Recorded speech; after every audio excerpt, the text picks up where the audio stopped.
Okay, so this is Forex second class. First class was great in the sense that what we covered, the examples and all were very, very perfect. Okay. The purpose of the first class was conversion. So if you have more or less understood that, I need to focus on the base currency. Whenever the customer will buy the base currency, the right rate. Whenever the customer will sell the base currency, the left rate. And then I think divide or multiply is clear to all of you, is what I can sense. Many a times what's happening is that when you are wanting to convert, you are forgetting to focus on the base currency. You are just remembering you have to buy right rate, you have to sell left rate. Whereas sometimes the buying is the numerator currency, so you are illogically taking the right rate. So that efficiency will perhaps come as we practice more and more in the sums to come. Correct? But I think divide or multiply, people are quite comfortable. Okay? Divide or multiply. We also did the googly and the normal affair. Okay? Now once again that will be practiced as we move ahead. We also did that the ask rate many a times shall be incomplete, only the decimal portion. So you have to judge by common sense, it is 69.10 or whatever. Now that practice is also taking place repeatedly in all sums. Now luckily when we were practicing the conversion sums, there were 2 or 3 sums in which you have to do sequential conversion. That is converting pound into dollars, dollars into rupee, remember? So the genesis of cross rate, the basics of cross rate was communicated there only. It was a good base. And then I started with cross rate affair. In the cross rate affair, the tone was, please cancel the common currency. Please cancel the common currency. You understood that. Multiply wala part was easy, damn easy. Divide part, some people had the issue, which to be put in the numerator, which to be put in the denominator. And every time I said, you can't mug up. You have to give yourself 30 seconds. To remember that if we divide this by this, what are we left with? Okay. Next, we ended the class with cross rate using bid ask. Cross rate using bid ask. And what was the last discussion? If you are multiplying, go straight. Go straight. Bid into bid, bid. Ask into ask, ask. If you are calculating cross rate by dividing, you have to go what? Cross. Correct? However, since the last portion has not been practiced, nobody can say that I am 100% clear. Because 100% clarity only comes when we actually do some sums on it. Correct? One more characteristic of the class up till now is that we haven't touched the book. Okay, I have been giving my own examples. Why? Because in the examination such sums do not directly come. They are building blocks to do the bigger sums in Forex. I think today we will somehow be able to touch the book. Okay, in today's class, the book affair will start. Correct? So right now, let's start with example. Example.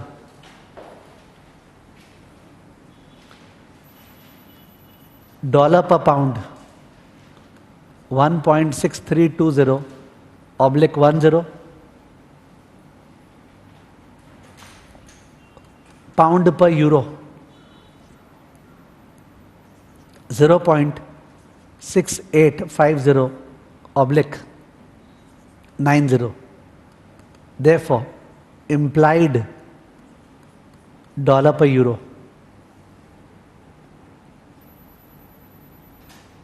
Please calculate. Whatever you are calculating, show the steps.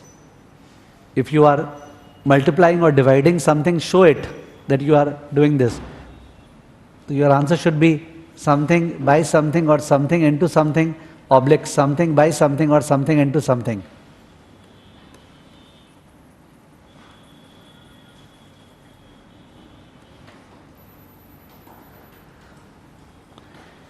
So hope everybody is clear. We need to multiply or divide? Multiply, because pound is the common currency and pound will get cancelled only if you multiply. And in multiply we go what? Straight. So 1.6320 into 0.6850 oblique 1.6410 into 0.6890. Are you okay? I hope you are okay. 1.6320 into 0.6850. And the ask rate was 1.6410 into 0.6890. In 4 decimal, what are the answers? 1.1179 oblique 1.1306. 1.1179 oblique 1.1306. Okay? Next example.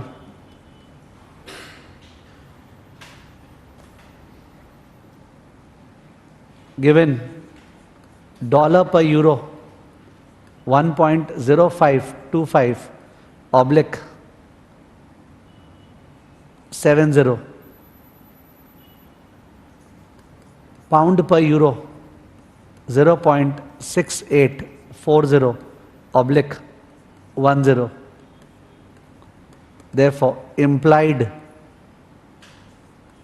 dollar per pound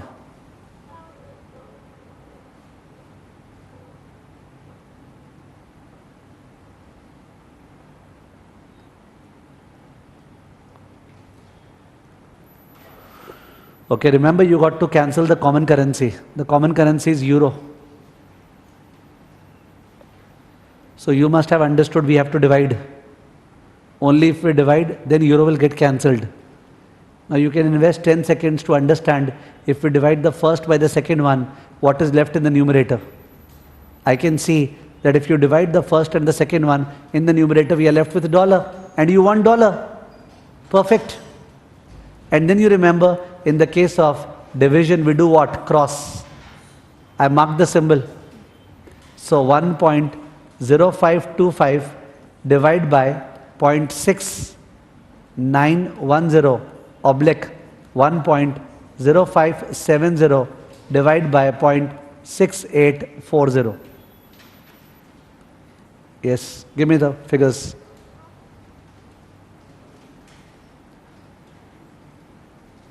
Tell me, 4 decimal. 1.5231 oblique 5453. 1.5231 oblique 1.5453.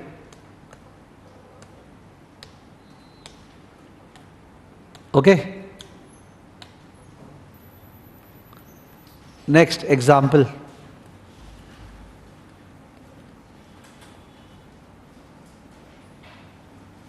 CAD per AUD 6.4320 oblique 6.4410.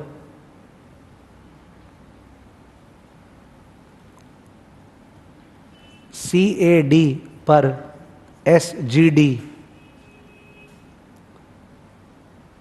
0.8450 oblique 0.8480. Therefore, implied AUD per SGD, implied AUD per SGD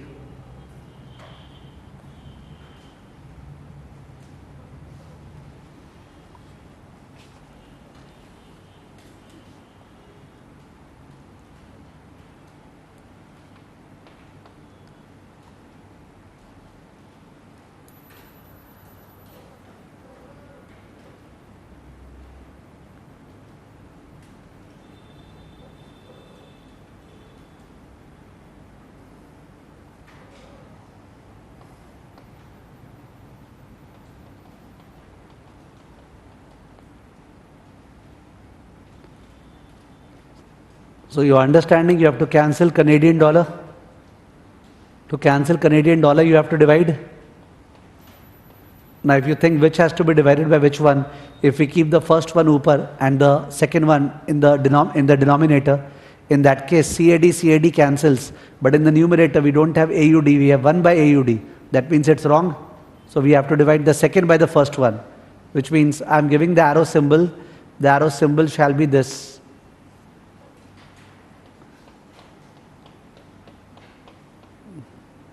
0.8450 divide by 6.4410 oblique 0.8480 divide by 6.4320. What is the answer? 0.1311 oblique 0.1318. 0.1311 oblique 0.1318. Okay, 0.1311 oblique 0.1318.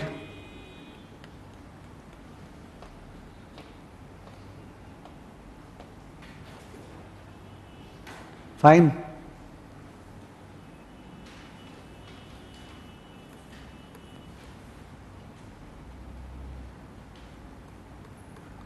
Next. Example.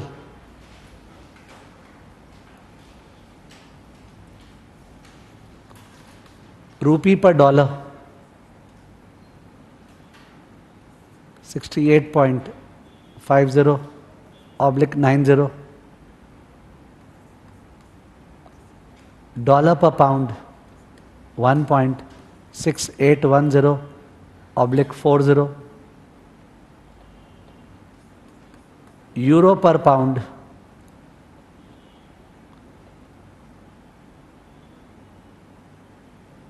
1.5210 oblique 50. Therefore, implied rupee per euro. Do not write and do, please think about it. Do not write and do, just think about it. If you have a thought, you can share with me.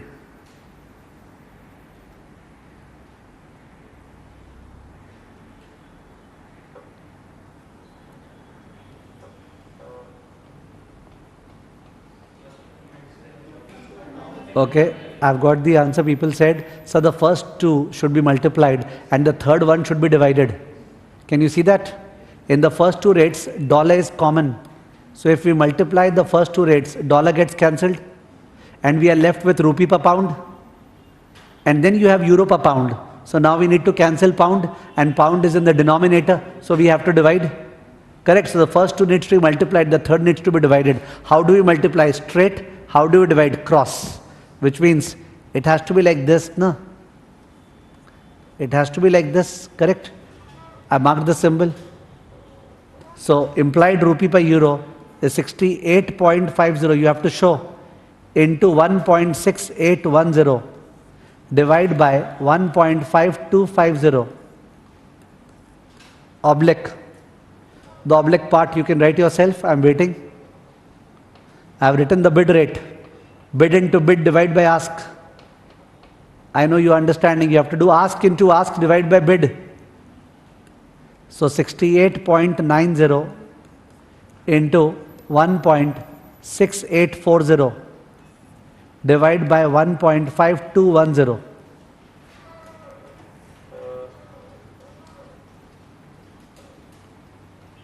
Okay, bid into bid, divide by ask, and then ask into ask, divide by bid.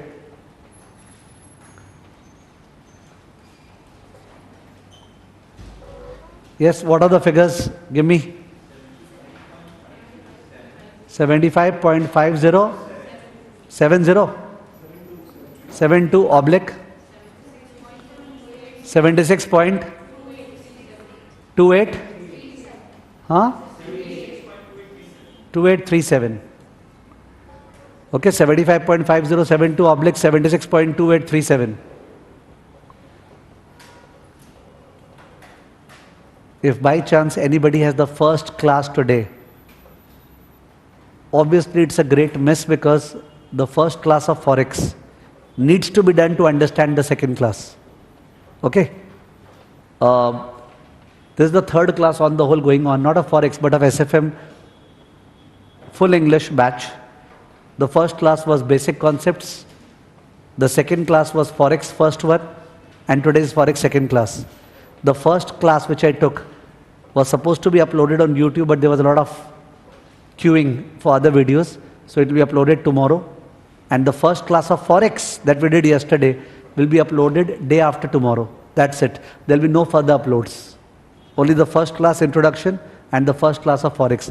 These two will be uploaded. Okay? No further uploads. But if somebody has joined in between, that person can watch 3 lectures of Forex which are already on YouTube in Hindi. Okay? And that person will feel comfortable from the next class onwards. Okay? So, 75.5072, 76.2837. Next example.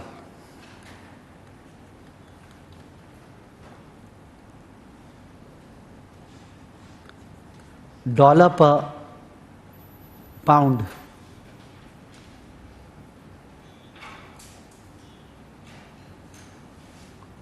$1.6340 oblique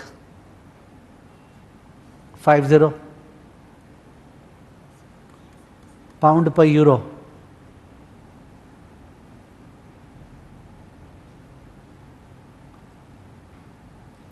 $0.6850 oblique 90.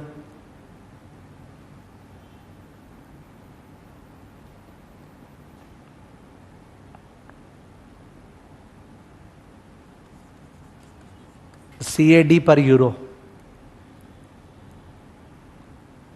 22.5020 oblique 22.6050.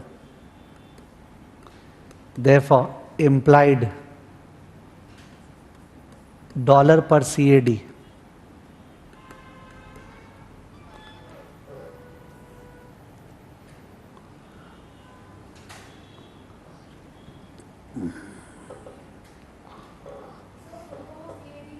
Canadian dollar.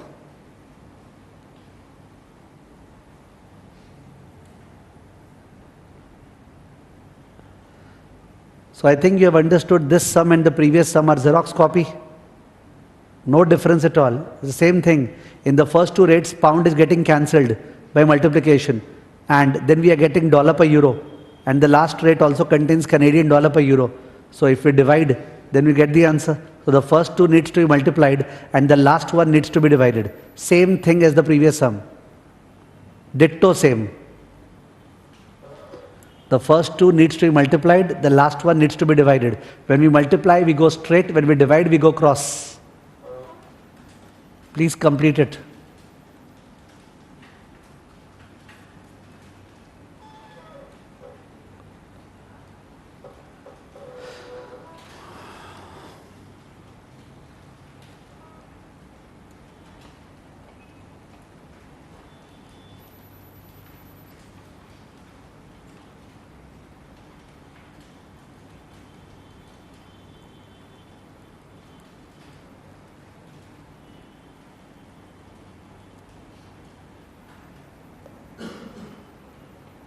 So I'm not writing the steps also. What are the answers? 0.0495 oblique 0501. 0.0495, 0.0501. Correct? Note.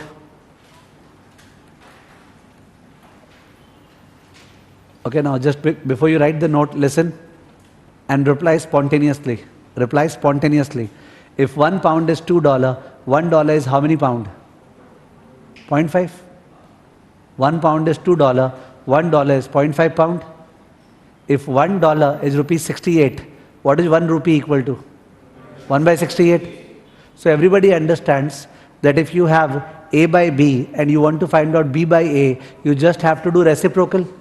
It is common sense. A by B, you have to find out B by A. It's reciprocal. Correct? However, if bid-ask rates are given, what rates? Bid-ask rates. A by B, X, Y. A by B, X oblique Y. You have to find out B by A.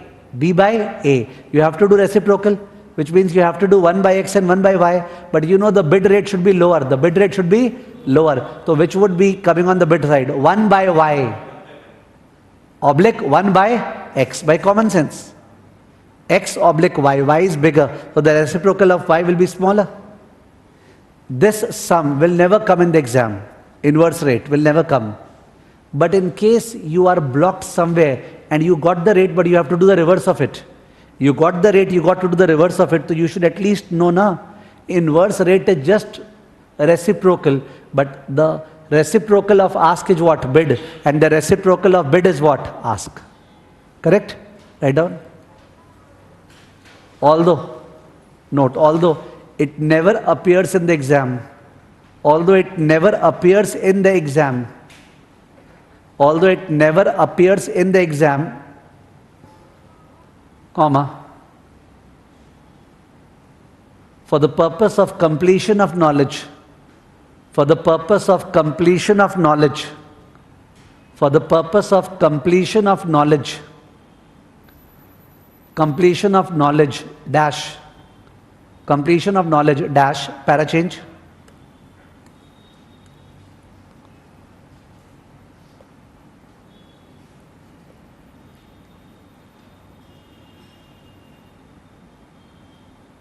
Given A by B, x oblique y, given A by B, x oblique y, implied B by A, implied B by A,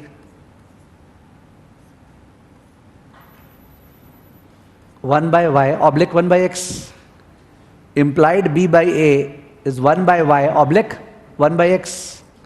Next line, this is known as inverse rate. This is known as inverse rate. This is known as inverse rate. Inverse rate. Okay? Para change. Example, dollar per pound, 1.6420 oblique 80. Implied pound per dollar. So what is it? 1 by 1.6480 oblique 1 by 1.6420. Answers please.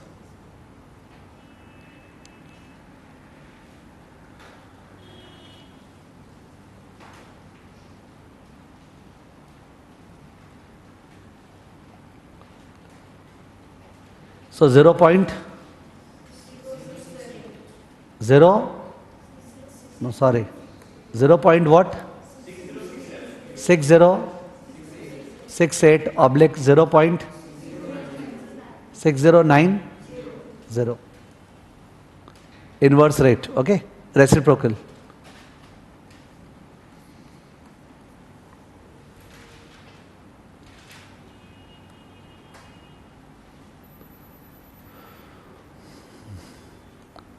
Example, rupee per dollar 67.50 oblique 90. Dollar per pound 1.6410 oblique 50.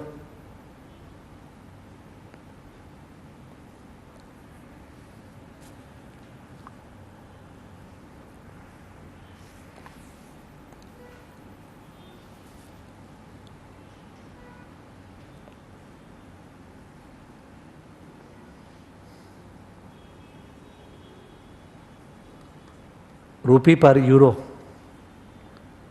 76.20 oblique 76.50. Therefore, implied euro per pound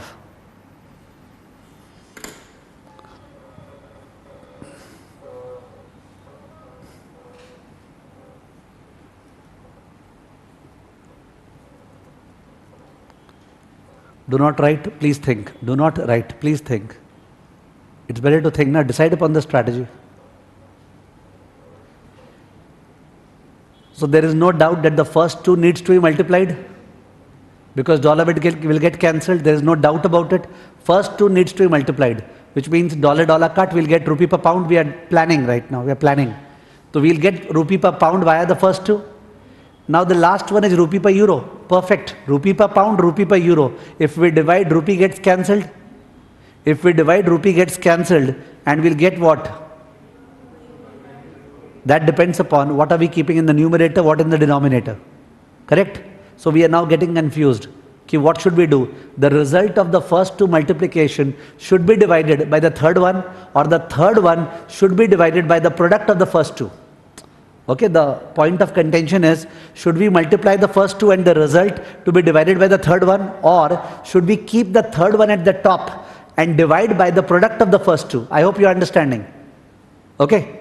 Suppose we think about multiplying the first two. I am thinking, not doing. I multiply the first two. I get what? Rupee per pound. Now if I divide this by this, look at the maths. Rupee cut. What is left in the numerator? Pound or 1 by pound? 1 by pound. Perfect. We need pound in the denominator. That's correct. Because we are getting 1 by pound. We need pound in the denominator. So we are going correct. We need to multiply the first two, and we need to divide what? Cross. We need to multiply the first two and divide by what? Cross. Had I asked you pound per euro, then we have to keep this in the top and divide by the product of the first two. Understood? Let's write down the answer. The answer is this. 67.50 into 1.6410 divide by 76.50 oblique 67.90 into 1.6450 divide by 76.20. Yes, please.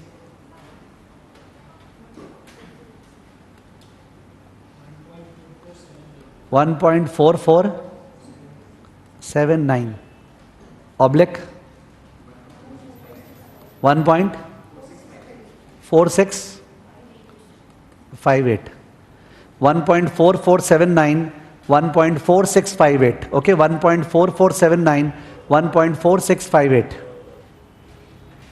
Clear? So there are 5 examples on cross rate that we have done right now. 5. The first 3 very easy. No, 6 examples we have done, I think. Sir, one was on inverse rate. There are 6 examples on cross rate that we have done. Correct? 6 examples. The crux of the 6 example is that when you want to find out the cross rate, you got to cancel the common currency. If it's happening by multiplication, go straight. If it's happening by division, go cross. Let's write down the crux. Para change, crux. To find out the cross rate. To find out the cross rate. To find out the cross rate, comma. You should cancel the common currency. You should cancel the common currency. You should cancel the common currency. Dash. In case of multiplication. In case of multiplication. Comma. Go straight. Go straight. Dash. In case of division. In case of division. Comma. Go cross. Go cross. I hope you are understanding exactly what we were doing. It's just the crux of it. Okay. Now, 2 difficult things I am trying to say. Listen carefully. When we practice it in the sums, then this particular effort right now which I am doing will be helpful. Indirectly you are getting double opportunity to listen to this. Once right now, and the other when we do it in sums. Listen. Suppose there was a sum in which we had rupee per dollar, we had dollar per pound, we had euro per pound. Listen to it carefully. We had rupee per dollar, dollar per pound, euro per pound. Okay? We were supposed to find out rupee per euro. That's very easy. First two multiplied, last one divide. Correct? We have done it also like that. Now, after finding it out, there was an exchange margin given in the sum. Exchange margin or TT buying and selling commission given in the sum. Sometimes they give separate TT buying commission 0.2%, TT selling commission 0.25%, and sometimes they just say exchange margin 0.2%. That means they mean to say 0.2% is the buying commission, 0.2% is the selling commission. And we understood by reading the sum, it is a retail transaction. It is a retail transaction wherein a person wants to buy euro by paying rupee. A person wants to buy euro by paying rupee. So what happens is that when the person approaches the bank, to buy euro, I am the person, you are the bank, I want to buy 5 lakh euro against rupee, please give me the quote. I am the customer, I went to you the bank, I want to buy 5 lakh euro, okay, against rupee, give me the quote. The bank said rupee per euro is not quoted in India. The bank said rupee per euro is not quoted in India. I means the bank is saying I will have to manufacture an implied rate. I will have to manufacture an implied rate. So the bank will go into the international market and manufacture the implied rate. This rate is manufactured by the bank. Correct? Now I want to buy euro, so this rate is applicable. But this is the rate at which the bank has purchased. This is the rate at which the bank has purchased. Will the bank give it at this rate or higher rate? Higher rate, so you have to load margin to it, which means the last answer would be, okay, the retail customer can buy at this rate plus what? Margin. Understood? So I'm trying to say the same thing as cross rate, you just have to include what? Margin. You have to just include what? Margin at the end. This is the first applicative type sum which comes in the exam. If somebody does not know cross rate, I am assuming that you have not done part 2. Suppose you left out part 2, you just did part 1. Still the sum can be done. How? We have to buy 5 lakh euro. Okay, I am marking them A, B, C, D, E, F. Now is the test of your caliber. Please keep on replying. We have to buy 5 lakh euro. Take your time. At which rate? C or D? E or F? We have to buy 5 lakh euro. At which rate? E or F? We have to buy 5 lakh euro. I asked at which rate? E or F? Focus on the base currency. If you're not focusing, you are playing lucky draw over here. We have to buy euro. Euro is not the base currency. We have to buy euro, which means we have to sell pound. Which rate? E. We have to buy euro, which means we have to sell pound. The rate is E. So 5 lakh divided by E. 5 lakh divided by E. That number of pound required. That number of pound required to buy 5 lakh euro. Now we come to this rate. We need to buy pound. Pound is the base currency. Which rate? D. So 5 lakh by E, the whole into D. 5 lakh by E, the whole into D. This is the amount of dollars required. Amount of dollars required. Now you have to buy dollars. Which rate? B. So the whole into B. 5 lakh by E, the whole into D into B is equal to the amount of rupees. The amount of rupees.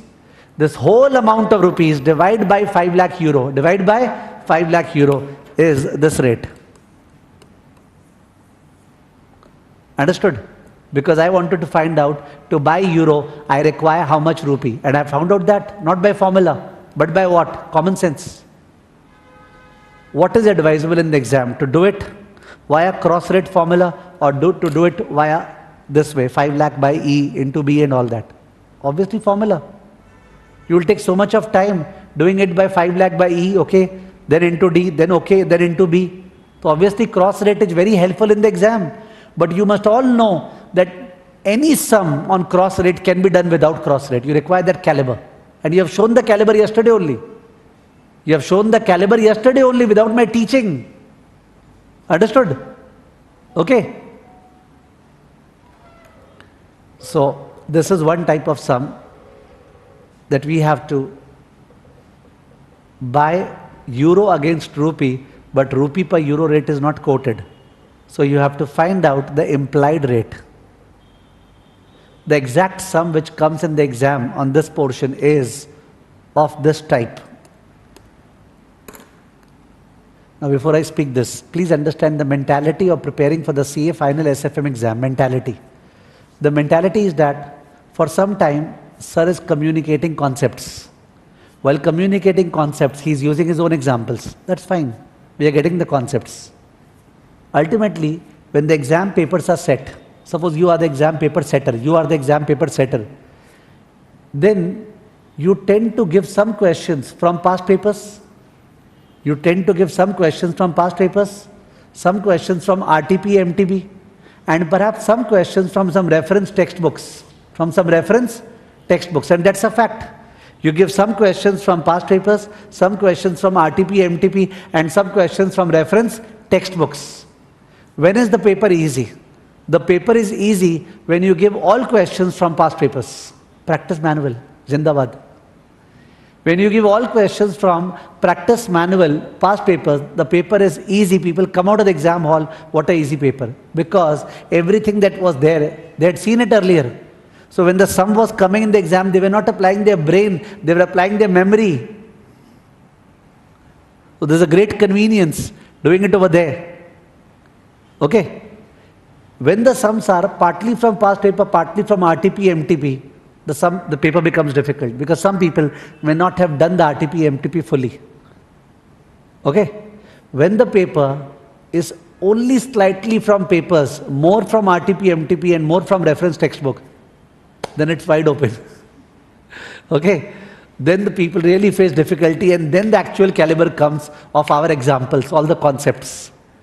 Okay? Each and everything comes into use. Now in your particular term, it may so happen that all the paper questions may be from past papers and you may say, illogically he did so much with us. I could have simply prepared the practice manual now. There was no need of all this. My friend, he just mugged up the practice manual, got 90 marks. How do I know in your term what would happen? Understood? So we have to teach from a holistic basis. Yes, but one thing is important. I want that my students who are preparing totally should not be defeated by a person who is learning the practice manual in such an exam, which is easy. So therefore, when we teach and we know we are teaching exam sums, which is repetitive, we try to categorize it, type 1 sum, type 2 sum. It's a very bad way for a teacher to dictate type 1 or type 2. It means you are making us mug up. Yes, I am making you mug up. Because I know you are competing with thousands of people who are going to mug up the PM. And if you don't remember that and he remembers that, he'll get more marks than you. I can't tolerate that. So we tend to, the sums which get repeated, we need to classify them type 1, type 2, everywhere. So that you are also prepared, okay. As soon as he came to type 1, type 2, it means he was trying to say sums which are going to be what? Repeated. So right now I'm going to go into type 1 sums. What sums? Type 1 sums. Understood? Change the point, please. Point number? Point number what? Point number 4?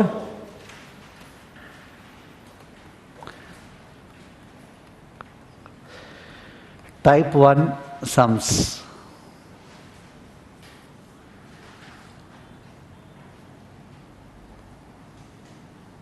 Now I can dictate the story as to what would there be in that sum. But it would be a time wastage because there are 2 or 3 sums of that type. When you read that, you are understanding the story. So I'm sharing the story, I'm not dictating it. Listen to the story. The story is on 28th Feb, a customer, Indian importer, goes to a bank to purchase euro 5 lakh against rupee. However, the transaction is executed on the 3rd of March, not on 28th Feb. There is some delay. And the transaction gets executed on 3rd of March. We are given the Feb 28 rates. We are given the 3rd March rates. Rates in which you have to find out the cross rate, rupee per euro.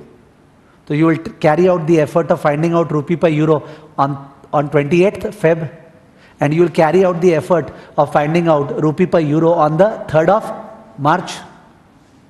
They will ask you, calculate the gain or loss due to delay considering exchange margin to be 0.2%. Find out the gain or loss due to delay, considering the exchange margin to be 0.2%. So you will first of all give the heading Feb 28th and find out the cross rate. You will mark it, this is the rate at which I would have purchased, plus 0.2%. If the transaction would have taken on 28th Feb, what rate would you have incurred? Correct? Then you will give the heading 3rd March, carry out the process again, add 0.2%. So if the 3rd March rate is higher than Feb 28th rate, there is a loss. If the 3rd March rate is less than the 28th Feb rate, there is a gain. You will find out the gain or loss as difference multiplied by 5 lakh. Difference multiplied by 5 lakh. Then they will ask you, what is the actual rupee outflow? The actual rupee outflow is based on the 28th Feb rate or the 3rd March rate. 3rd March. 28th Feb, the transaction never took place. No? The transaction took place on 3rd March. This sum comes in the exam. Okay, this is the sum which comes in the exam. There are some noise in this sum, noise. In stock market terminology, noise is said to be what we say irrelevant things given in the sum. A student should always be careful of eliminating the noise. For example, they will talk about letter of credit. Now we know an LC is used in international transactions. If an Indian company wants to import goods from US, then Indian company has to approach its banker. The banker will issue an LC in favor of the US exporter, and only then the US exporter will ship the goods. LC is a guarantee.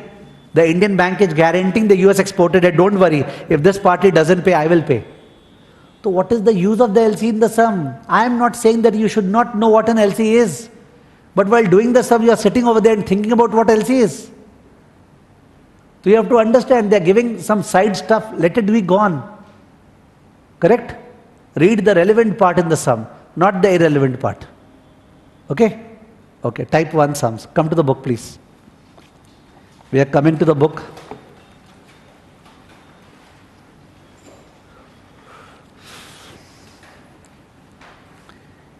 Page number 37, problem number 29.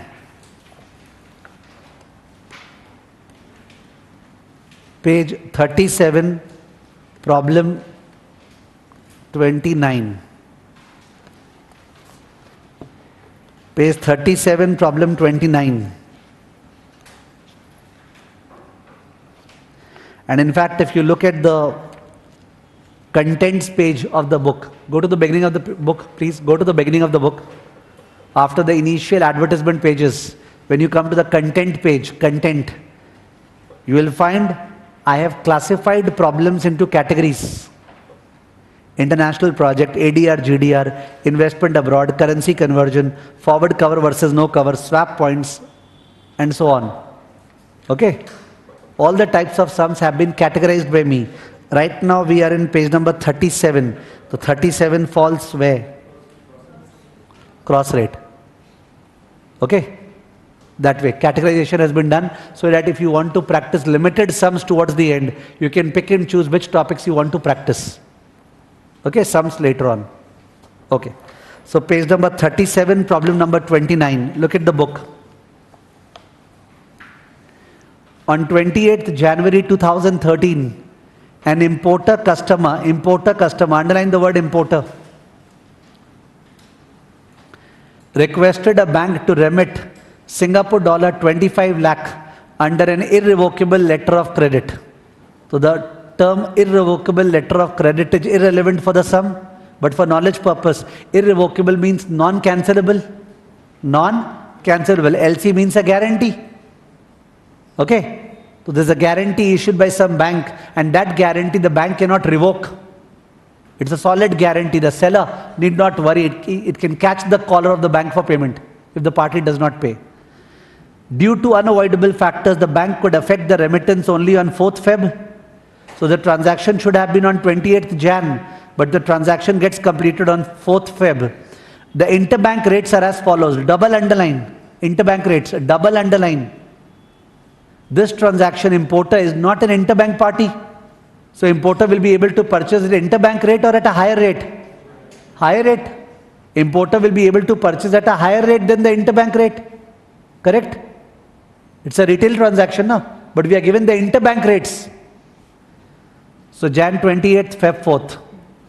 $1 equal to rupees this much. Now we are a right-hand batsman playing in a certain manner.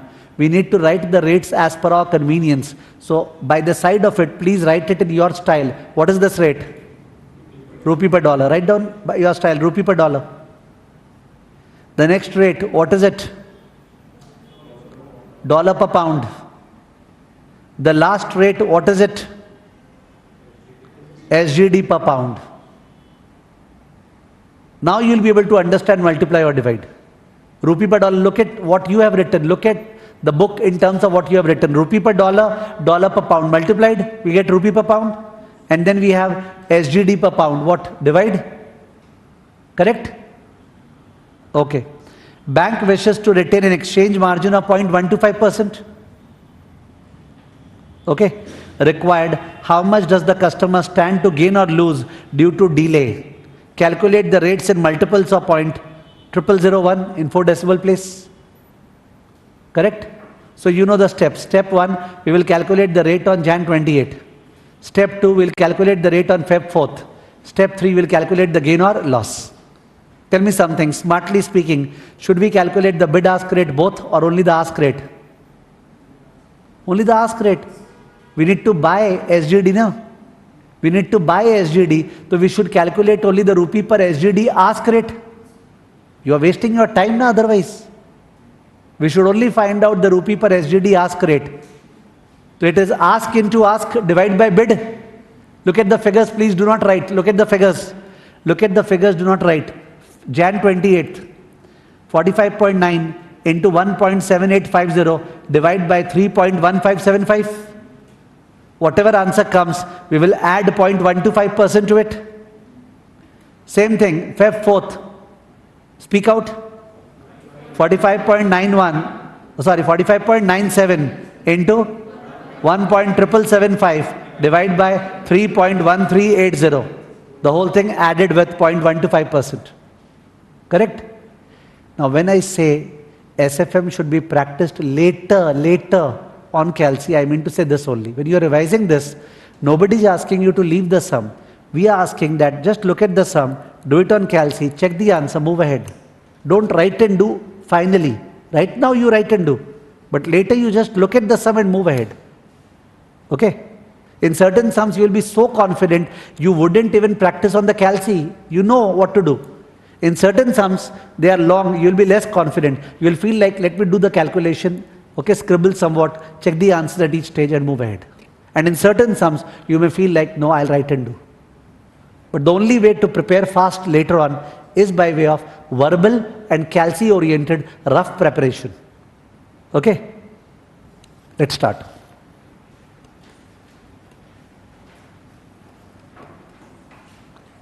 Feb 28th. Oh, sorry, Jan 28th. I had said Feb now. Jan 28th.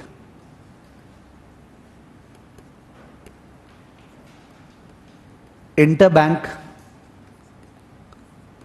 rupee per SGD ask. I have written interbank rupee per SGD ask. 45.90 into 1.7850 divided by 3.1575.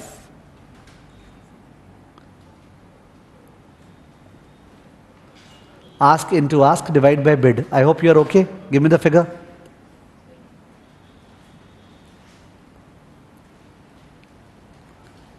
Give me the figure, please. 25.9482. 25.9482. Next line. Add margin at the rate of 0.125%. Give me the margin, please. 0.125% of 25.9482. 0.125% of 25.9482. Yes, please. Give me the margin. No, give me the margin. 0.0324. So, what's the rate? 9806. Please repeat the same process for 4th Feb. I am waiting.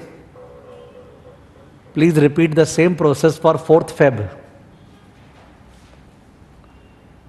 Please repeat the same process for 4th Feb.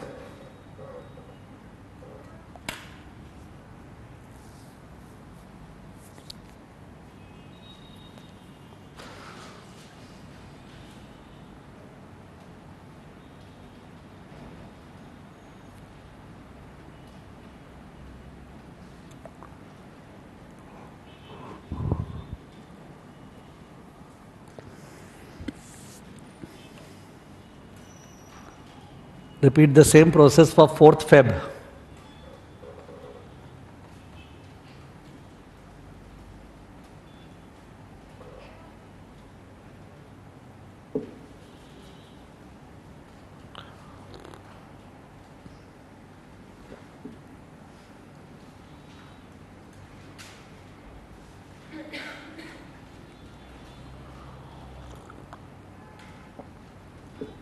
So you have done 45.97 into 1.7775 divided by 3.1380. So before adding the margin, what did you get? 0394. What was the margin?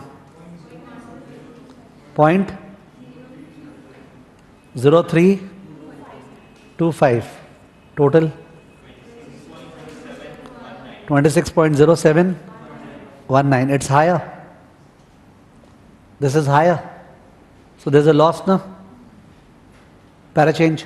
Loss due to delay. Loss due to delay equal to 26.0719. Loss due to delay equal to 26.0719 minus 25.9806. 26.0719 minus 25.9806 whole multiplied by 25 lakhs. 26.0719 minus 25.9806 whole multiplied by 25 lakhs. Yes, please. 228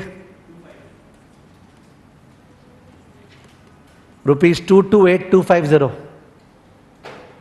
Rupees 228250.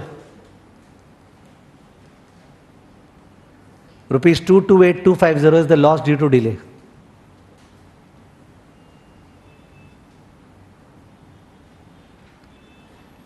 Okay.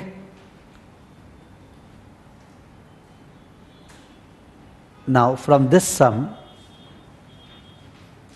students got the habit that in a cross rate problem, after calculating the cross rate, we may have to put some margin. We have to put some margin. Now, one time it so happened, not in this type 1 sum, but in some other sum on cross rate, it so happened that suppose the sum is same. Listen carefully. Suppose the sum is same, and in the sum it is mentioned, that exchange margin is 5 paise. Exchange margin is not 0.125%. Exchange margin is 5 paise. It is mentioned in the sum. It is 5 paise. So what the institute did in that sum is that they first of all applied the exchange margin on 45.9. So it became 45.95. 45.9 became 45.95. Now 45.90 plus 5 paise. 45.90 plus 0.05 is 45.95. They did not touch this and this. They left these two like this only. So the answer was 45.95 into 1.7850 divided by 3.1575. They got the answer. That's it. So then the doubt arose, sir, at which stage we are supposed to put the margin? At which stage are we supposed to put the margin while doing cross rate? Are we supposed to put it after calculating the cross rate, or are we supposed to put it in some intermediate stage? Did you get the doubt? Understood? There common sense arises. If the margin was given in paise, please understand, when we say dollars, it is cents. Dollar, paise is not paise, it is what? Cents. It may be other terminology for other things. When they say paise, they are talking about rupees. So they wanted to say that the bank is saying, whatever I incur abroad, I will incur that. But when it comes to India, rupee per dollar, then I will apply what? Margin. So you had to apply the margin only on the rupee per dollar rate and use that rate for the purpose of computing what? Cross rate. Understood? You have heard it once, and once you will once again find it in that sum which I am talking about.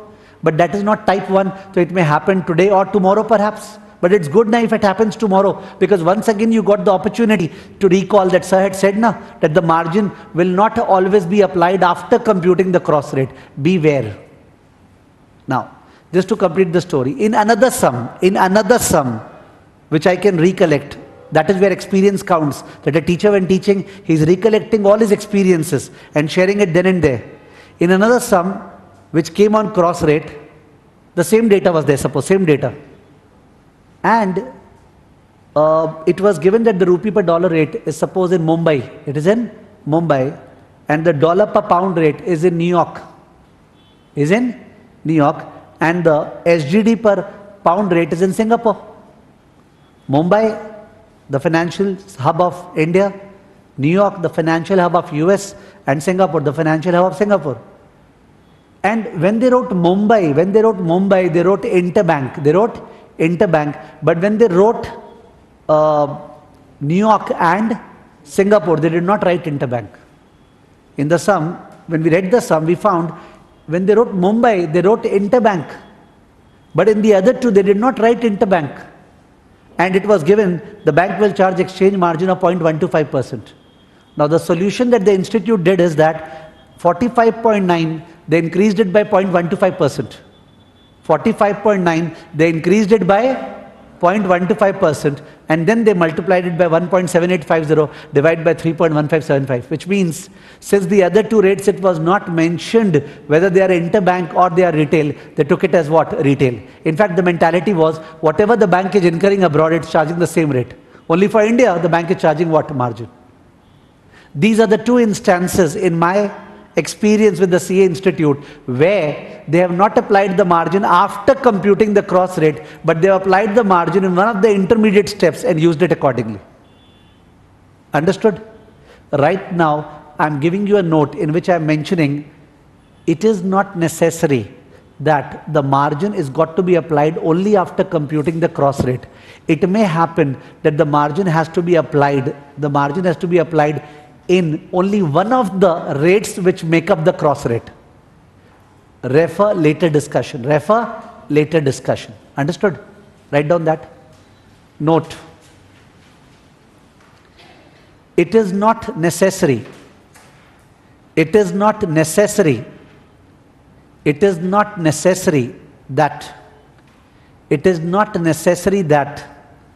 the margin would be applied. It is not necessary that the margin would be applied. Margin would be applied in. It is not necessary that the margin would be applied. Would be applied in. Would be applied after computing cross rate. After computing cross rate dash in some sums, comma, margin may be applied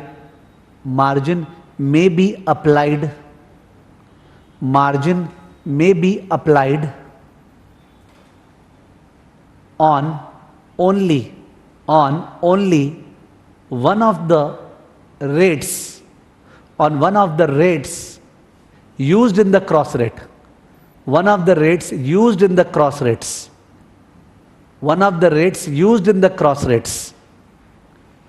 Dash. Refer later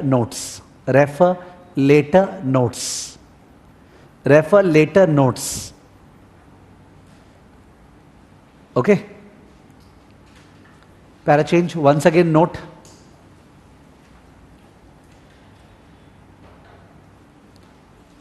Do the sum again. Do the sum again. Do the sum again, assuming it's an exporter. Do the sum again, comma, assuming it's an exporter. Do the sum again, assuming it's an exporter. Do it please. So data is same, sum is same. It was an exporter company which is supposed to sell Singapore dollar.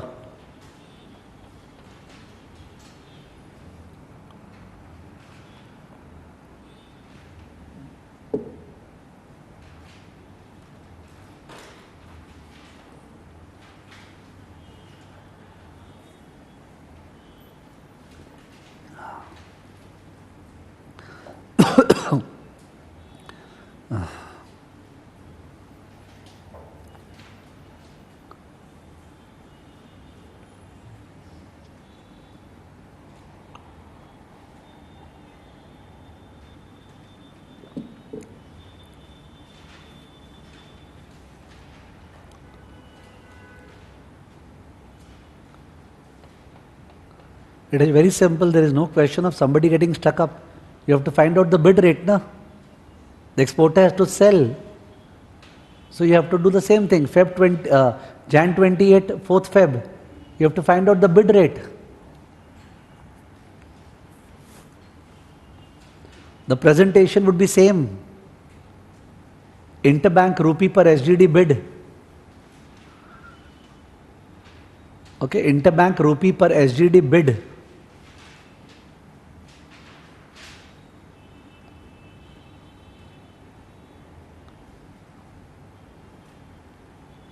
Keep the presentation same, which was there in the previous solution.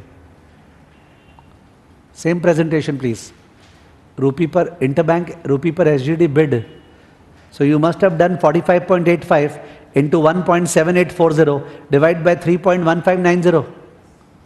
Okay, bid into bid divide by ask. 45.85 into 1.7840, the whole thing divided by 3.1590. Okay, 45.85 into 1.7840, the whole divided by 3.1590. Give me the figure. What? 8931. And remember, the customer is selling less. Obviously, why will it be added? The customer will suffer, na? If he's selling, he'll get less. If he's buying, he'll have to pay more. So less exchange margin. Okay, less exchange margin, 0.125%. What is it coming to? 0. Yes, please, 0.125% of 25.8931. 0.0324. So we get 25.8607. So this is the rate at which this guy would have been able to sell. If the transaction would have occurred on 28th Jan, we would have been able to sell at this rate. 25.8607 would have been the rate of selling SGD. Move please, move to 4th Feb.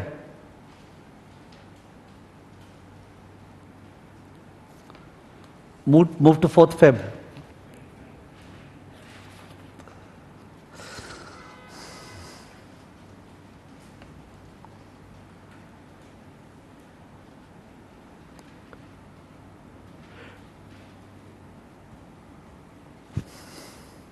So you are doing interbank rupee per SGD bid is 45.91 into 1.7765 whole divided by 3.1390.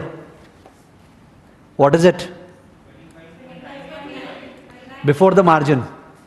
25.9825. What's the margin? 0.0325. Final figure? 9500. So luckily he has gained. As a result of delay, he is able to sell at a higher price. He is going to sell SGD now. Had he sold on Jan 28, he would have realized 25.8607. But 4th Feb, the rate has gone up. So he is able to sell at a higher rate. So profit due to delay or gain due to delay. Gain due to delay.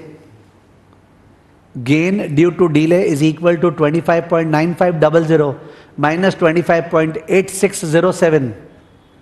25.9500 minus 25.8607. The whole multiplied by what? 25 lakhs equal to 223250. Rupees 223250 answer. Rupees 223250 answer. Rupees 223250 answer. Okay. The main answer that we have done, not the note, the main answer that we have done, turn back to it.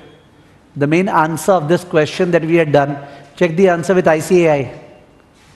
Check the answer with ICAI, page 38. The main answer that we had done. The first trade is 25.9806. Did we get that?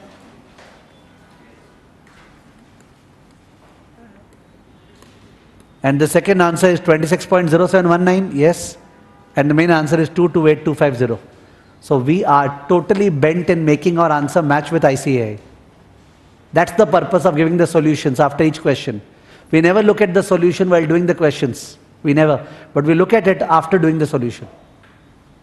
So that if there is any absurd assumption that they have done, let us check it out. No? Let us follow them. And if it's a calculation mistake, we will not follow them. If they have done some calculation mistake, we will not follow. But if consistently they are doing some things in some manner, we tend to follow because we want marks. Okay? So understand the logic of my including the solution after every question. The logic is, I may forget about what absurd things they have done several places. So I also need an audit of looking at the same. Okay? So very important sum, this type 1 sum. This is the first sum in our 2 classes that we have done from ICI. This sum can straight away come in the exam. And if it comes in the exam and somebody makes a mistake, in that case, I am speaking in Bengali first of all, Aste bochhor abar hobe. You understood? Okay? So in pure English, you have to sit once again. Because everybody will do it right. You are the lone person on this planet who will do it wrong. And you'll ask about, so silly mistakes, how many marks they will deduct? They will not give a single marks. Because this sum has come so many times, everybody does it right. You cannot make a mistake. Okay, you have to do it right.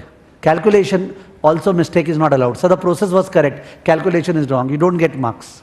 It is easy for them to say, we give step marking and all that. I've seen it. Okay, they are very, very cruel in terms of correction. Especially in easy sums, short sums.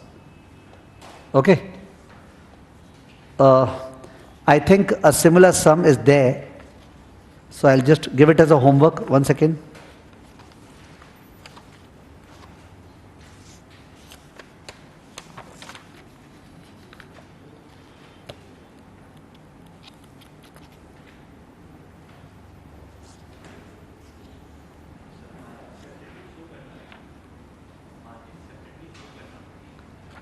The student is asking a doubt. Do we need to separately show the margin? Like I have separately shown this margin. The answer is no. You can take 100.125% of it directly. But you have to show this rate. Once this rate should meet his eye. And then you can straight away write this rate without showing the margin. That's allowed. You understood his doubt? He was asking 0.0324 needs to be shown in the answer. No. Interbank rate and the final rate got to be shown. Okay.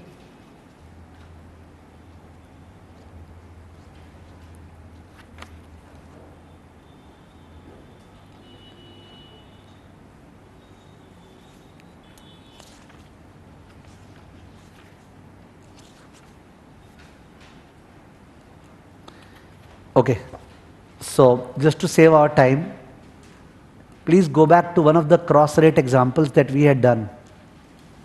But I don't have it over here. This sum we had done now.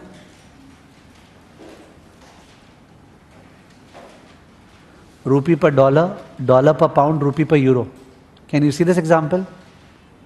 Rupee per dollar, dollar per pound, rupee per euro. Correct? In that sum, put a star.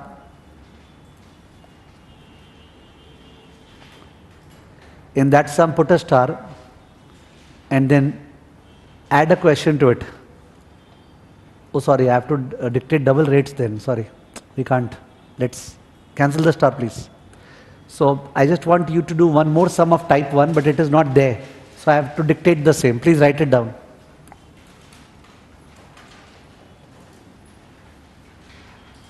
X Limited, an export house from India. X Limited, an export house from India, exported goods worth CHF 50,000 to Switzerland. X Limited, an export house from India, exported goods worth CHF 50,000 to Switzerland. Full stop. It approached its bank on 28th Jan to sell CHF 50,000 into rupee. Okay, to sell CHF 50,000 into rupee. Full stop. Due to some unavoidable circumstances,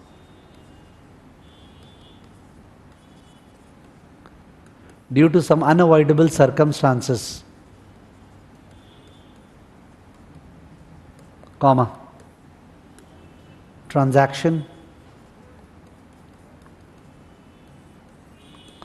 got executed. Transaction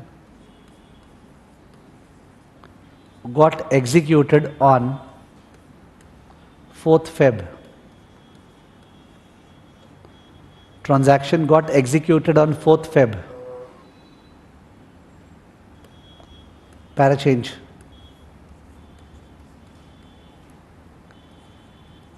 Interbank rates.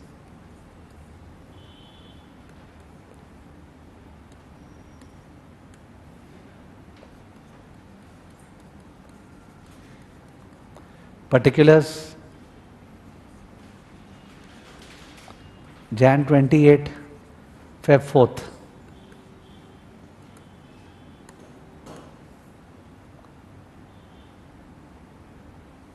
US dollar 1, rupees 68.20 oblique 50, 67.40 oblique 90.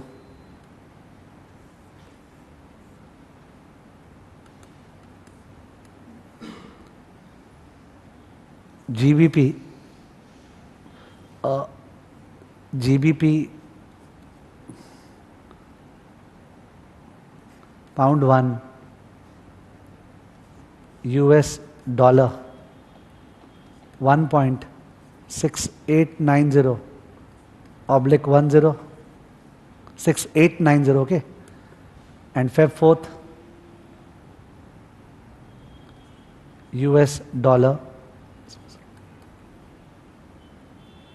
1.6880 oblique 20.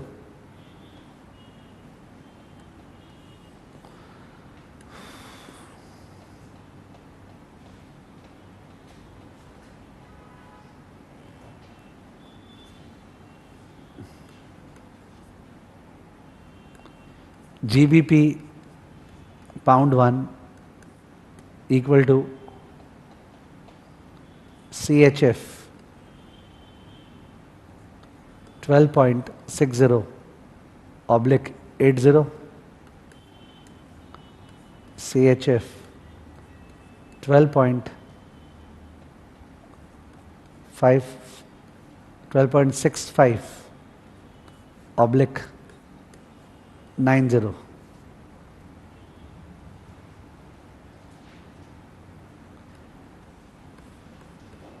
If the bank wishes to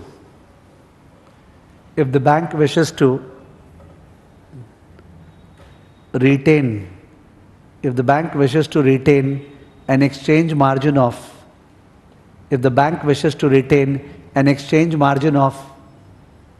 0.125%,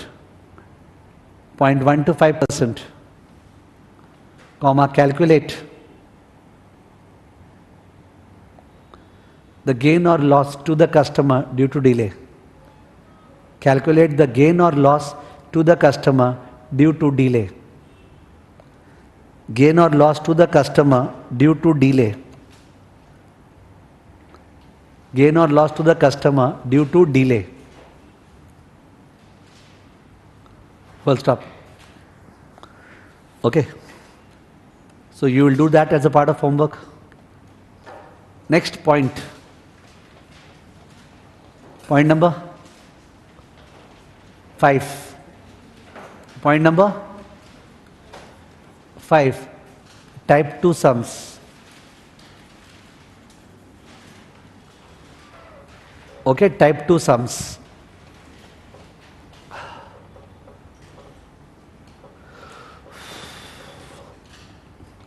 Now listen to the mentality of this sum. Listen to the mentality.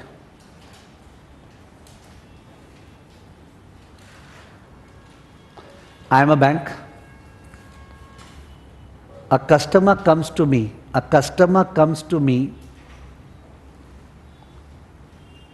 to buy an illiquid currency against rupee. An illiquid currency means an unpopular currency against rupee. Suppose you are the customer, you come to me to buy CHF. To buy what? CHF against rupee. I think mentally about it and I feel there is a scope of making easy money. Therefore, I give you a certain rate. Say 75 per CHF. 75 per CHF. So you buy CHF from me at 75. This transaction takes place on Monday. Say 10th Jan. Monday, 10th Jan. This is a spot transaction. What transaction? Spot. Spot means T plus 2. Spot means T plus 2, which means the transaction of Monday shall be settled on Wednesday. The transaction of Monday shall be settled 2 business days ahead. So you have purchased, say 5 lakh CHF from me at the rate of 75. So I am supposed to deliver 5 lakh CHF. You are supposed to pay me 5 lakh into 75 rupees. But this will take place on Wednesday. The rate has been fixed today. The settlement takes place on Wednesday. Now, as a virtue of my selling you or contracting to sell you 5 lakh CHF, the better language is contracting to sell. I have to buy that 5 lakh from somewhere because I have contracted to sell you, but I don't have CHF. So I have to buy 5 lakh CHF from somewhere. So I went to the interbank market to buy 5 lakh CHF. I found there was a quote of CHF versus USD. CHF versus USD, say in Switzerland. And I found there's a quote of rupee versus dollar in Mumbai. Rupee versus dollar in Mumbai. So CHF dollar in Singapore, in Switzerland, and rupee versus dollar in Mumbai. You can understand, I can manufacture a cross rate. From rupee per dollar and CHF dollar, I can find out rupee per CHF. Find out means I can buy see, find out, when I say find out, it actually means a transaction. I am buying CHF from Switzerland using dollar. I am buying dollar from India using what? Rupee. That is effectively cross rate. Whenever we calculate the cross rate, the calculation is actually a series of transactions. So I will buy from abroad and from India. I will incur a certain rupee. If that rate comes to 77, I lost because I contracted to sell him at what? 75. But then I purchased that at what? 77. I lost, no? But if that rate is 73, is what? 73, I what? Gained. Correct? Have you, I'm diverting from the main topic, have you heard in the stock market or derivative market about a term called short covering? Have any of us heard about a term in the stock market or derivative market called short covering? In case you can remember that, please share that. Short covering.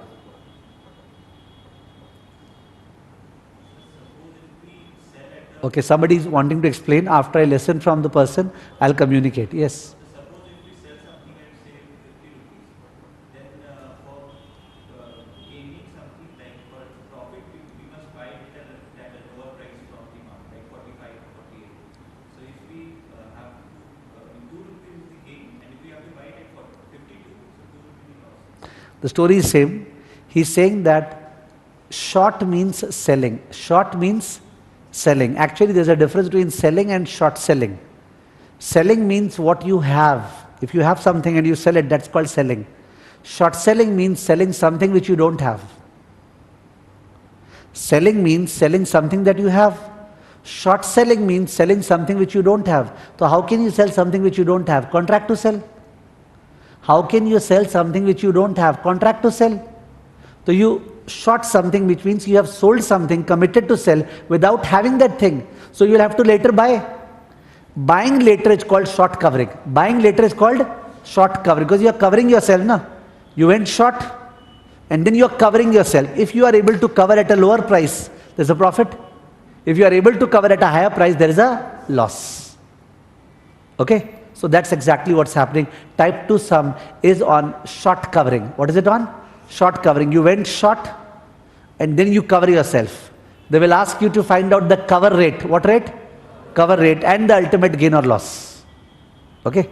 Type 2 sums. Please mention in the bracket of the sum. Type 2 sum bracket.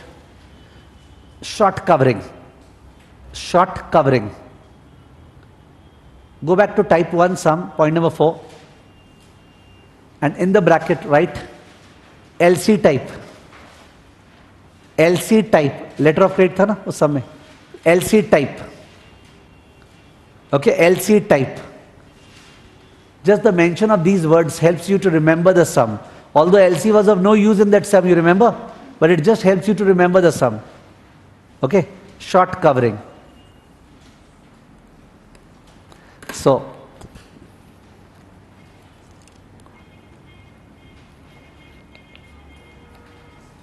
page number 35, problem 27. Page 35, problem 27. Page 35, problem 27. Okay. You sold HK dollar 1 crore spot to your customer at 5.7. You sold to your customer, that means who is you? Bank, the dealer. The dealer, the bank sold 1 crore HK dollar spot to your customer at 5.7. Actually, he sold or he contracted to sell? Contracted to sell. Okay, at 5.7. And covered yourself, short covering. Covered yourself. Now you have to buy because you already committed to sell. So you have to buy. Covered yourself in the London market on the same day when the exchange rates were. So $1 equal to HK dollar this much. What is our style? Right hand batsman please. HK dollar per dollar. Because if you don't write the rates in your style, your mind will not run in the exam hall. Please write it that way. Right by the side of the rate, it's HK dollar per US dollar. HK dollar oblique US dollar. Hope you are writing. One who is not writing, he'll not get the pickup. HK dollar oblique US dollar by the side of the rate. Local interbank rates for US dollar were spot 1 US dollar equal to rupees. What is our style? Rupee per US dollar. Write down. Rupee per US dollar. Now look at both the rates that you have written. You look at your book. What have you written? You have written HK dollar per US dollar. And you have written rupee per US dollar, which is common. US dollar got to be cancelled. Multiply or divide? Divide? Correct, na? US dollar is common, it's in the denominator. If you divide, then only it will cancel, na? Whenever you think why, na? Think about the reverse. Let's multiply. Then the US dollar square. You'll get the answer. So obviously we have to divide which by which. Take your time. Okay. Wait a minute. In the sum, the focus is on HK dollar. Like initially the rate which was given in the first line, 5.7, that was what per what? Rupee per HK dollar, right at the side of it. That 5.7 was rupees per HK dollar. So the cover rate that you are trying to find out, you would like to find it out as HKD per rupee or rupee per HKD? Rupee per HKD, the focus is on HKD. Whatever is the focus, you would like to keep it in the base. So rupee per HKD. So which divide by which? The first by second or second by first? Second by first. Second by first. You understood the cross, which means 42.7 by 7.5920 and 42.85 by 7.5880. Don't calculate. Please understand the cross. Wait. Rupee per HKD, you want the ask rate or bid rate? Think about the sum. What has happened? You are the dealer. You have sold HKD at 5.7. Now you want to what? Buy. Now you want to buy. Which rate? Ask rate. Ask rate, na? You want to buy. You are going to other banks. You are a customer. You, the bank, are a customer to the world. You have gone to other banks. Okay, so you want the ask rate? So it would be better if we calculate only one rate, which is what by what? I can't hear. 42.85 divided by 7.5880. We should only find out this rate. 42.85 divided by 7.5880. If there is some student who says that, sir, I feel more comfortable finding out the bid rate and ask rate both and then choosing which rate to use, that's okay, but you are wasting your time. If you are finding out both the rates then choosing, it is correct, but you are wasting your time. You should be smart. You should be smart. Okay, and if you compromise, no, I have to do it that way. Where would you compromise in the 8 subjects? You didn't understand my tone. Somebody saying, no, I have to do it this way. This safety will cost you at various places. You are trying to say, I can't apply my brain in terms of understanding that I should find out the ask rate. So there are so much brains to be applied in the 8 subjects. So do not compromise on the use of brain. Whenever there is a smart talk, think first, yes, I will do it smartly. Do not compromise. Okay? So 42.85 divided by 7.5880. What is it coming to? Calci, please. 42.85 divided by 7.5880. What is it? We decided 4 decimal always. Yeah, 5.64? 7? 5.7, 5.64. 7 after 70 is what? So 71 obviously. Apply normal rules of rounding off, please. 5.6471, which is lower than 5.70. The cover rate is lower. So he sold at 5.70. He covered it up at 5.6471. There is a profit. Calci, please. 5.70 minus 5.6471. 5.70 minus 5.6471. The whole multiplied by 1 crore.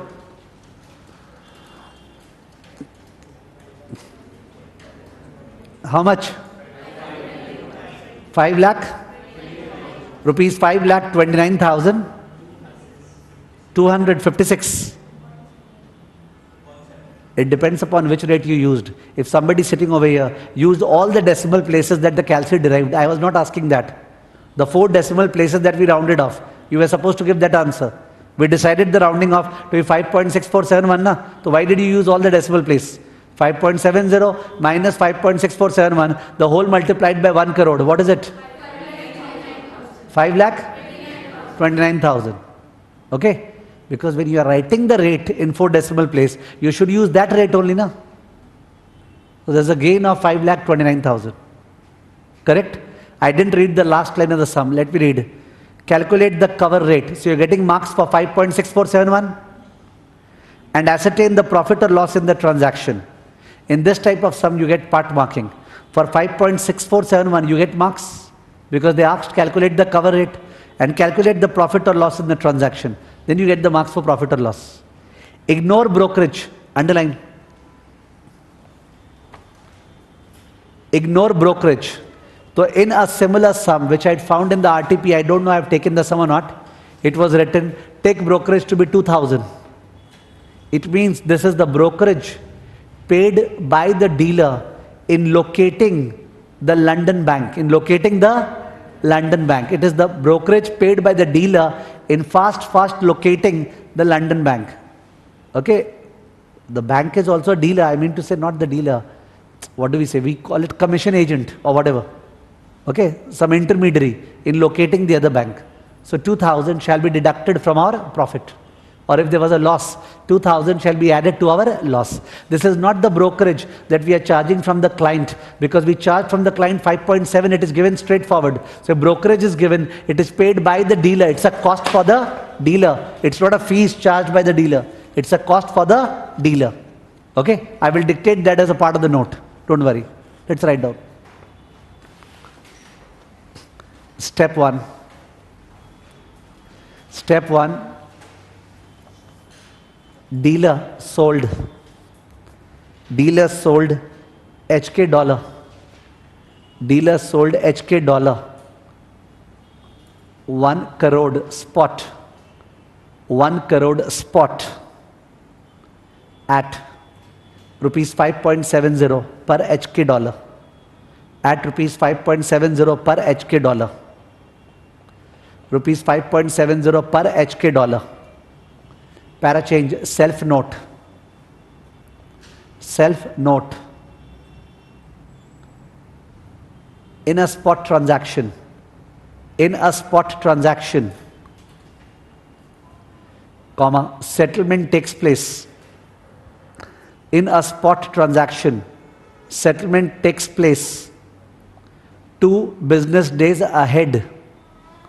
Settlement takes place 2 business days ahead. 2 business days ahead, that is T plus 2. That is T plus 2 system. T plus 2 system.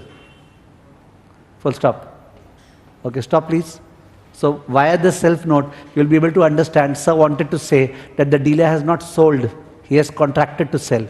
When will he deliver? He'll deliver day after tomorrow. Okay? Step 2.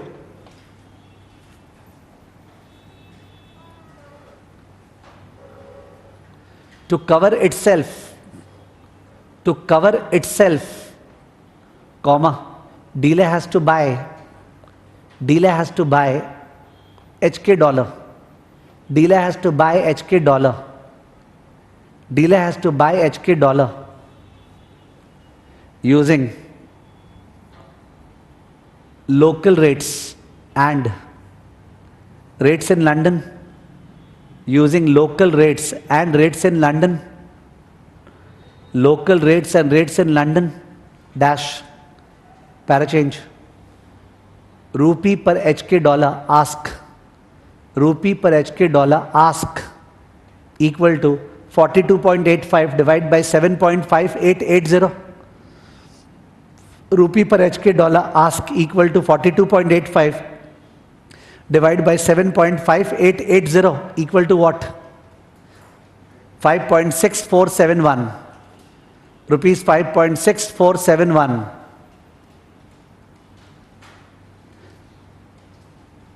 By the side of it, answer, because they're giving you marks for it. Wherever you're getting marks, you should highlight the answer. Let not the person try to find out the answer. He will get frustrated. You please highlight. He doesn't want to check your process. He wants to see the answer. Show him the answer. 5.6471. Para change. Profit in the transaction. Profit in the transaction. Profit in the transaction equal to 5.70 minus 5.6471. 5.70 minus 5.6471, the whole multiplied by what? 1 crore. 5.70 minus 5.6471, the whole multiplied by 1 crore. What? Rupees 5,29,000. Rupees 5,29,000. Para change. Note. If brokerage is 2,000, if brokerage is rupees 2,000, comma, profit equal to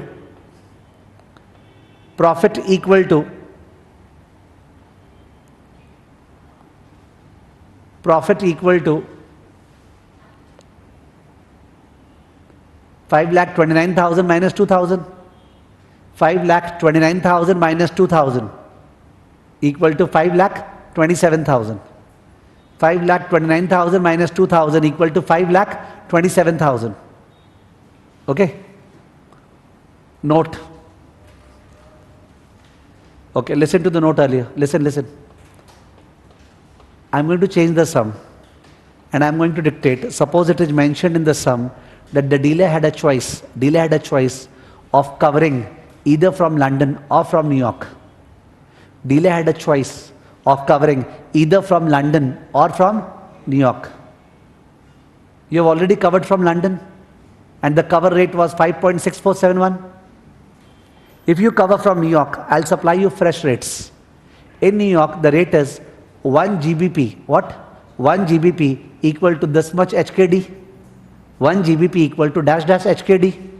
And in the local interbank market, the rate is 1 GBP equal to rupees this much. So I'll give you 1 GBP equal to how much HKD and 1 GBP equal to rupees this much. You can find out the rupee per HKD cross rate again. And maybe that rate would be less than 5.6471. If that rate is less than 5.6471, you will decide to cover from where? From London or from New York? New York. Correct? Write on the note. Note. Suppose the sum states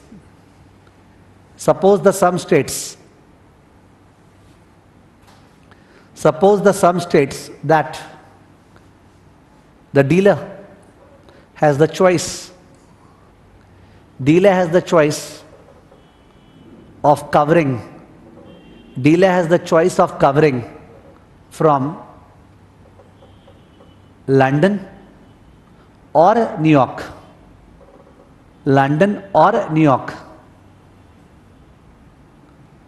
Full stop. Para change. Rates in New York.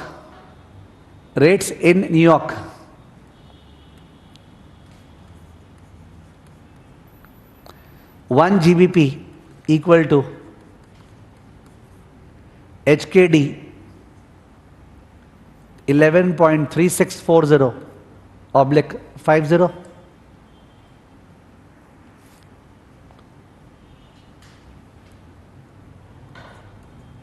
Local interbank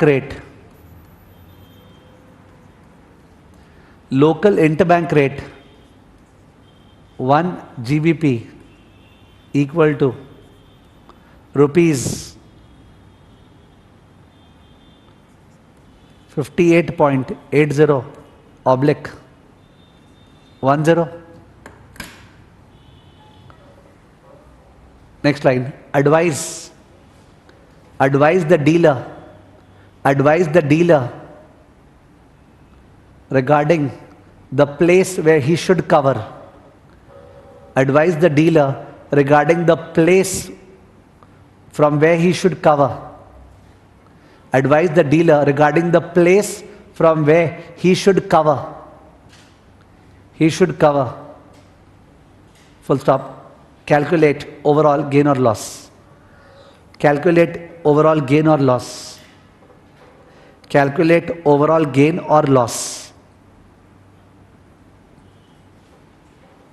Solution. Alternative 1, covered through London.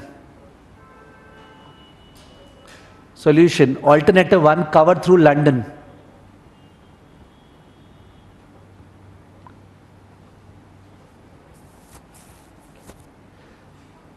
Parachange. Already done. Already done. Dash cover rate is already done. Dash cover rate is rupees 5.6471. Rupees 5.6471 per HKD. Rupees 5.6471 per HKD. Alternative 2. Alternative 2. Cover from New York. Cover from New York. Next line. Rupee per HKD ask. Rupee per HKD ask equal to. Do it please. Look at the board and do it.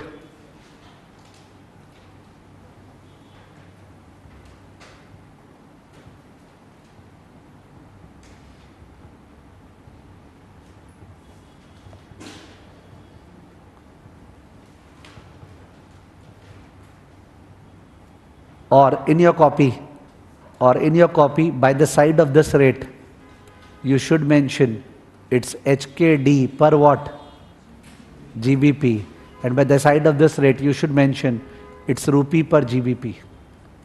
Because you will not get the rhythm in the exam unless or until you write it this way. Once you write it this way, you understand GBP is the denominator in both the currency. So if we divide, GBP gets cancelled. So your feeling of divide or multiply will only come when you play as a right-hand batsman. Okay? So the same thing. I think you understood. 59.10 divide by 11.3640. 59.10 divide by 11.3640. 59.10 divide by 11.3640. What is it? 5.2006. Now this is lower. 5.2006 is lower than the initial rate now. The cover rate from London was 5.6471. This is even lower. 5.2006. Okay. Next line. Parachange. Dealer should cover from New York. He's buying now. If you're not understanding, lower to why better, because he's buying. Dealer should cover from New York. Full stop. So the ultimate cover rate is, rupees 5.2006 per HKD. The ultimate cover rate is rupees 5.2006 per HKD. By the side of it, answer. Next line. Profit on the transaction. Profit on the transaction equal to 5.70 at which he had sold minus 5.2006 whole multiplied by 1 crore. 5.70 minus 5.2006 whole multiplied by 1 crore. What is it? Rupees 49 lakh 94,000. Rupees 49 lakh 94,000. Rupees 49 lakh 94,000. Rupees 49 lakh 94,000. Okay. Okay, we are taking a break, 10 minutes.